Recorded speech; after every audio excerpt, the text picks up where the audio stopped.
legislation opening our border. I don't think he knew. I said there's nobody that could want an open border. Nobody. And now I find out that it wasn't him. He auto-penned it. Who was operating the auto-pen?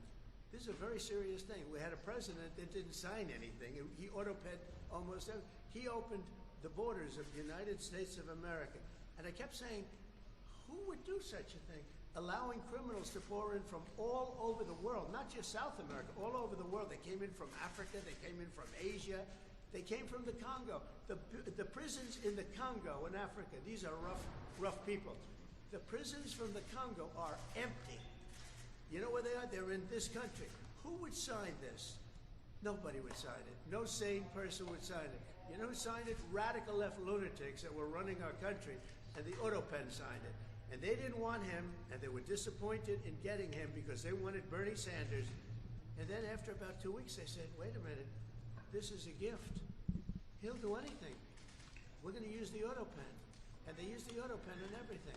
He didn't approve this stuff because when Joe Biden was with it, he would never have approved it. You take a look, he would have never approved open borders. Go ahead, another one. Are Republicans still grandstanding in your view? Oh, yeah, sure. You have a couple that will grandstand, but I think even the grandstanders should. Look, the alternative is a 68% tax increase. And you can blame the Democrats for that and one or two grandstanders. We only have one or two, but we have tremendous support.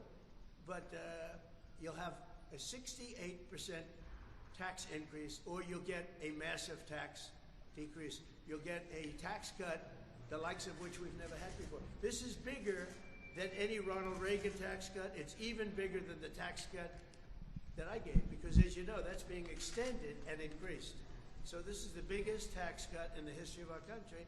Or you'll get a 68% tax increase.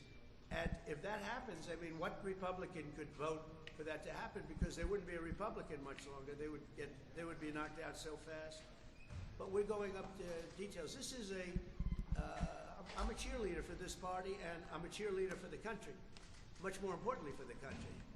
But I'm a cheerleader for the party, and we're going to go up, and I think we're going to have a very good discussion. There are one or two points that some people feel strongly about, but maybe not so strongly. On one of those points, do you consider some of the proposals on the table, like co-pay provider tax, as a benefit cut? How are you viewing those? No, we are looking at one thing.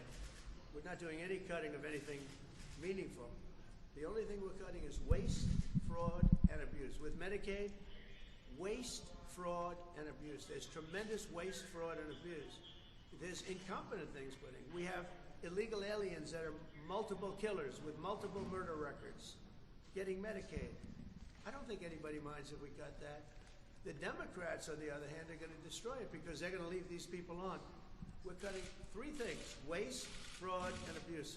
We're not changing Medicaid, and we're not changing Medicare, and we're not changing Social Security.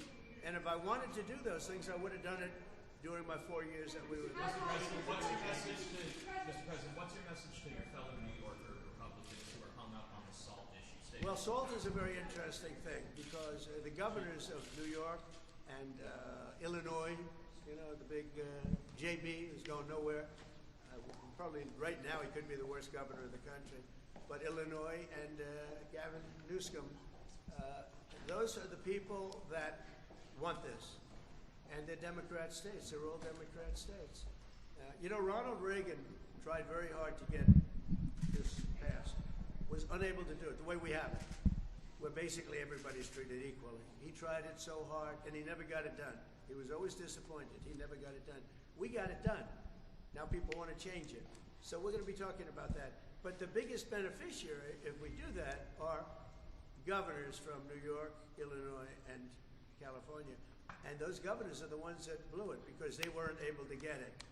So I think we're going to be explaining that. These are all very blue states that I don't really believe. If we had honest elections, I don't actually believe. I think I would have won California. I would have won New York. I even think I would have won Illinois. I think if we have to, you know, we're going to start this after. I was talking to Mike, and again, I'm his biggest fan. I love this guy. He's the only guy who could have walked in with a one. Think of it. You can't be a guy like me and have a one majority. You have to be a guy like him, a nice person. He's very religious. He prays. He's a man of God. And so am I. But he's really to a new level, I will tell you. He is a great guy. They love him in Louisiana, and they love him in, that's the only kind of guy. Somebody said, oh, well, we want somebody to, if you put a certain personality in there, you would have never, look at what he got passed, what he's gotten passed. And just so you understand, he's getting this passed too. And I don't think there's anybody I could give you guys that is so tough, you guys would run if you ever looked at him. If you ever saw some of these guys, you would not ask him questions you'd be afraid to. This guy did something that I don't think there's anybody that's more well-suited to be Speaker of the House, especially under a case like this.